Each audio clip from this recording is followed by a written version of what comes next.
Eder. Mech. Pallister. Liliana Resinovic, nuovo filone per frode processuale, spunta un altro indagato e il caso si complica ancora. Si apre un nuovo fronte nell'inchiesta sulla morte di Liliana Resinovic.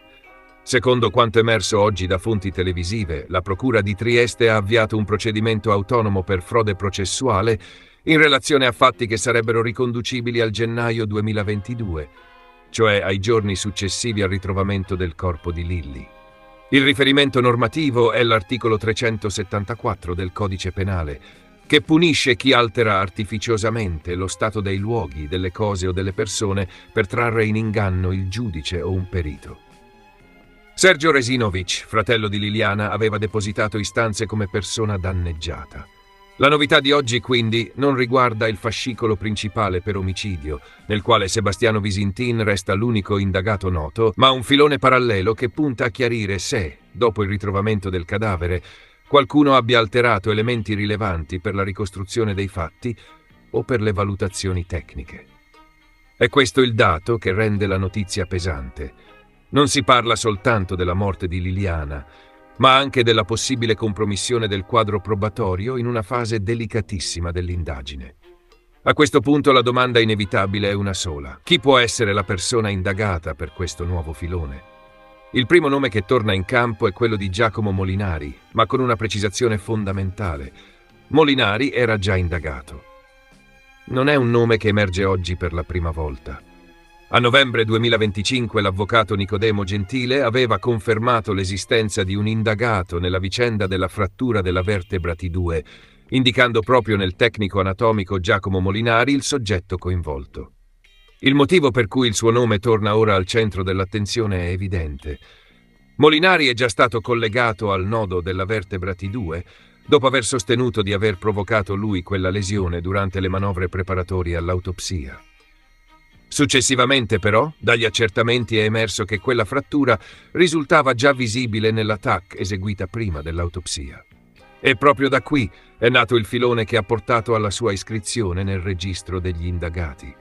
Per questo, se il nuovo procedimento per frode processuale dovesse riferirsi allo stesso perimetro di fatti, il nome di Molinari sarebbe il primo a tornare sul tavolo.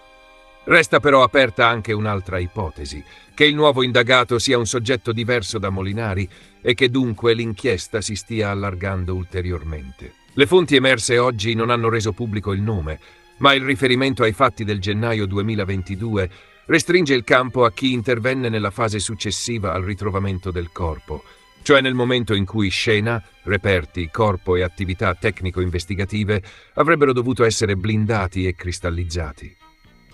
Ed è qui che torna d'attualità anche un altro episodio rimasto impresso nel racconto pubblico del caso, quello di Fulvio Covalero. Nel febbraio 2022 venne riportato che fu lui a buttare via la coperta termica utilizzata per la salma di Liliana, spiegando di averlo fatto perché, a suo dire, quella presenza non aveva più senso. Attorno a quella zona, già allora, si addensarono polemiche e immagini televisive che mostrarono Covalero nell'area del ritrovamento, mentre la scena veniva discussa pubblicamente come se fosse diventata un luogo ormai esposto a telecamere, curiosi e ricostruzioni mediatiche. Nel racconto che si è consolidato nel tempo, proprio Covalero disse che quell'area era diventata una sorta di set televisivo, e l'episodio della coperta termica finì per diventare uno dei dettagli più discussi dell'intera vicenda.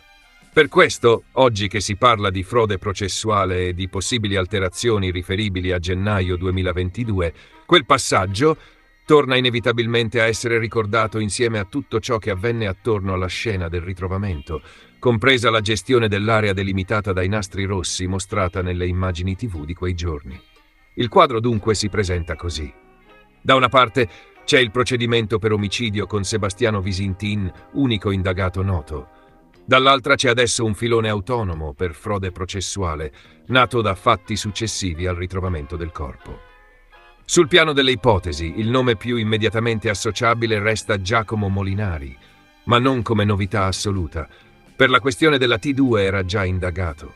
Se invece il nuovo procedimento riguardasse un'altra persona, allora il caso Liliana Resinovic si starebbe allargando ancora di più. aggiungendo un nuovo tassello a una vicenda che continua a moltiplicare ombre, domande e punti critici. Ehi, non dimenticare di iscriverti a questo canale.